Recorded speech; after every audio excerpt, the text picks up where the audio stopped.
मैं आपको बताने जा रहा हूँ कि पितृबंधन क्या होता है और कैसे कोई तांत्रिक कोई भगत पितरों का बंधन कर देते हैं। पितर हमारे घर के सबसे पहले जो देवता होते हैं, जिन्हें हमारे घर के पूर्वज कहा जाता है, जो स्वर्ग से धार गए हैं। पितरों की शक्ति असीम होती है। अगर आप पितरों को जागृत कर लेते हैं तो कोई भी शक्ति आपके घर में जो नकारात्मक शक्ति है वो कभी प्रवेश नहीं कर पाती। जागृत इसलिए मैंने कहा क्योंकि कोई भी शक्ति बिना जागृत हुए कार्य नहीं करती। सभी देवी देवताओं में पहले से ही बल होता है, शक्ति होती है, वो पहले से ही जागृत होते हैं। पर आपके घर के लिए कौन देवता जागृत है ये आपको तय करना है।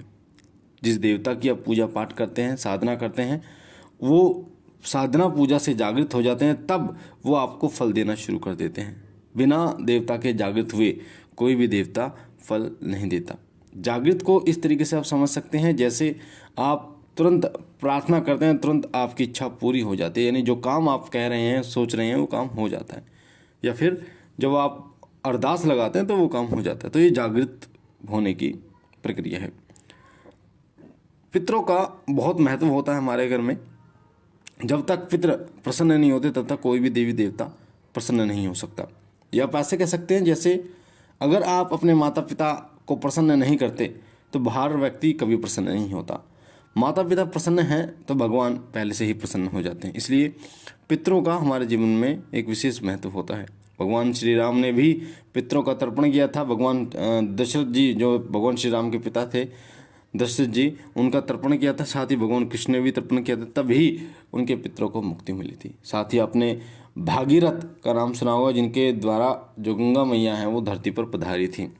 उन्होंने भी पितरों की मुक्ति के लिए उनके पूरी जो जनरेशन थी उन्होंने तपस्या की थी, जिसके कारण उनको श्राप था कि जब धरती पे माता गंगा आएंगी और उनको जो स्पर्श करेंगी तभी उनकी मुक्ति होगी। तो उनकी पीढ़ियों ने तपस्या की और अंत समय में जब भागीरथ ने तपस्या की थी, उसके बाद माता जो गंगा हैं वो धरती पर पधारी थी, तो फिर पितरों की मुक्ति हुई थी। तो पितर हमारे जीवन में एक विशेष रोल निभाते हैं।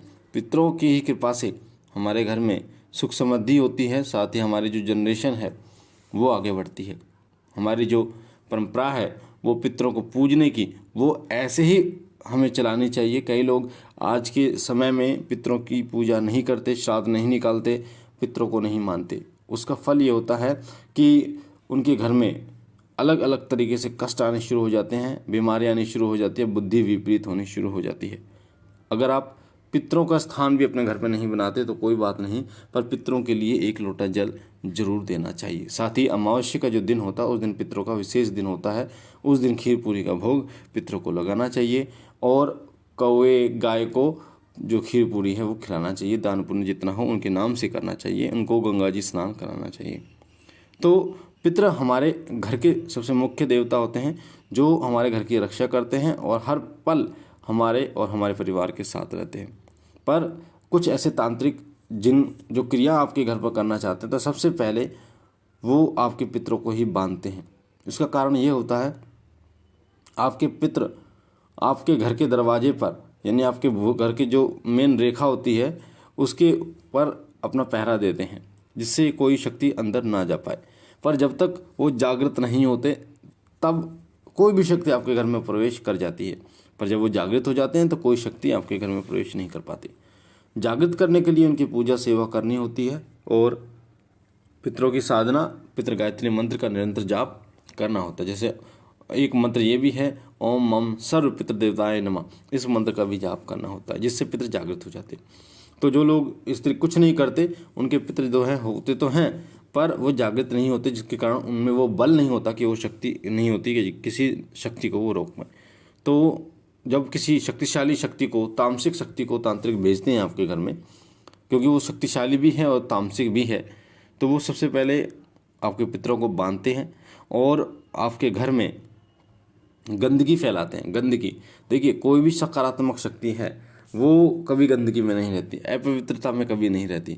इसलिए जैसे ही आपके घर में गंदगी फैलती है, कई लोग ऐसे हैं आपने देखे होंगे जो मांस के टुकड़े आपके घर में फेंक देते हैं, या फिर आपके घर में आपके छत के ऊपर फेंक देते हैं, खून के छींटे लगा देते हैं, ये अभिमंत्रित होते हैं, या राख शमशानी, जिससे अगर आपके घर में कोई सकारात्मक शक्ति का वास थोड़ा बहुत भी है, वो थोड़ा बहुत भी जागृत है, तो वो घर को त्याग देती है, छोड़ देती है।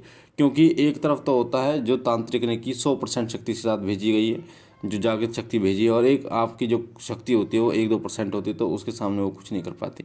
हाँ, अगर आपकी जागृत शक्ति कई गुना है, जैसे कई भक्तों के ऊपर सवारी आती है, कई साधकों के ऊपर सवारी आती है, या सिद्धि उन्होंने की रखी, तो उनकी शक्ति जो है वो जागृत होती है फुल, तो वो कई शक्तियों को रोक सकते हैं, नकारात्मक शक्ति को रोक सकते हैं। तो तांत्रिक जो है वो इन चीज़ों को आपके घर में फेंकवा देते हैं, फेंक देते हैं, उसके बाद आपका घर का बंधन हो जाता है। जैसे कहते हैं घर का बंधन का मतलब होता है कि काम धंधा बंद हो जाना, बीमारियां घर में आना, यानी दुख ही दुख आपके घर में आने शुरू हो जाते हैं। तो घर में अलग अलग प्रकार की बीमारियां भी होनी शुरू हो जाती हैं। कई जो घर के अगर कुलदेवी हैं, आपके कुलदेव या कुलदेवी, तो तांत्रिक जानते हैं कि कुलदेवी और कुलदेवता को, क्योंकि वो हटा नहीं सकते, वो मनाते हैं उनको, वो उनको मनाते हैं और वो मान जाते हैं। देखिए, कोई भी है, देवता देवता की बात मानता है, देवता देवता की बात मानता है, मनुष्य मनुष्य की बात मानता है। उसी प्रकार से जब कुलदेवी और कुलदेवता आपके घर के होते हैं, तो जो तांत्रिक होता है वो अपने देवताओं के द्वारा आपके कुलदेवी कुलदेवता को मना लेता है, भोग देकर या कुछ भी देकर, जिससे फिर वो भी मतलब उस बीच में नहीं आते। तो जिसके कारण क्या होता है कि आपके घर का बंधन हो जाता है, आपके घर में तामसिक जो नकारात्मक शक्ति हैं उनका वास हो जाता है, जिससे फिर वो आपके घर में पूजती भी हैं, भोग भी ग्रहण करती हैं और आपके घर में तबाही भी मचानी शुरू करती हैं। इसके लिए पितृ गायत्री मंत्र का निरंतर जाप करना चाहिए आपको, ताकि कोई भी नकारात्मक शक्ति आपके घर में प्रवेश ना कर पाए, क्योंकि पितृ जो है वो पितृ गायत्री मंत्र के द्वारा बहुत जल्दी शक्तिशाली होते हैं और आपकी रक्षा करते हैं। पितृ गायत्री मंत्र में इतनी शक्ति है कि अगर आपके पितृ बंधन में है तो वो बंधन भी नष्ट हो जाता है पितृ गायत्री मंत्र के द्वारा। साथ ही पितृ गायत्री मंत्र के द्वारा आपके पितृ आपको दर्शन भी देते हैं, साथ ही आपको बताते हैं जो भी आपके मन में शंका पूछते हैं, या कोई भी ऐसी घटना जो घटित होने वाली होती है उसके विषय में पहले ही आपके पितृ बता देते हैं। तो पितृ गायत्री मंत्र का जितना हो पाए आपको पितृ गायत्री मंत्र का जाप करना चाहिए। मैं आपको पितृ गायत्री मंत्र भी बता देता हूँ। पितृ गायत्री मंत्र है ओम पितृगण विद्महे जगत धारणे धीमहि तन्नो पितरो प्रचोदयात्। ओम पितृगण विद्महे जगत धारणे धीमहि तन्नो पितरो प्रचोदयात्। ओम पितृगण विद्महे जगत धारणे धीमहि तन्नो पितरो प्रचोदयात्। ये मंत्र है, और ये मंत्र आपको गूगल पे भी मिल जाएगा, और इस मंत्र के निरंतर जाप से आपके पितृ जो है वो बंधन मुक्त होंगे और आप पर कृपा करेंगे। मैं बार बार फिर एक ही बात बोल रहा हूँ, जागृत करने की जरूरत होती है, इसलिए कई लोग साधना नहीं करते, मंत्र जाप नहीं करते। मंत्र जाप और साधना के द्वारा देवता पितृ कुलदेवी कुलदेवता जागृत होते हैं, तभी वो कार्य करते हैं, तभी वो आपकी रक्षा करते हैं। इसलिए अगर आपको चाहिए कि आपके पितृ जो है वो आपकी सदैव रक्षा करें, कुलदेव कुलदेवता सदैव रक्षा करें, तो पहले उन्हें जागृत आपको करना होगा। मुझे आशा है ये जानकारी आपको पसंद आई होगी। पहली बार चैनल पे हैं तो चैनल को लाइक कीजिए, शेयर कीजिए, सब्सक्राइब कीजिए, कमेंट में ओम नमः शिवाय जरूर लिखिए। मैं बाबा भोलेनाथ से विनती करता हूँ कि बाबा भोलेनाथ आप पर अपनी असीम कृपा बनाए रखें, आप और आपका परिवार सदा सुखी रहे, स्वस्थ रहे, खुश रहे। हम मिलते हैं एक नई जानकारी के साथ, तब तक के लिए ओम नमः शिवाय, ओम नमः शिवाय, ओम नमः शिवाय।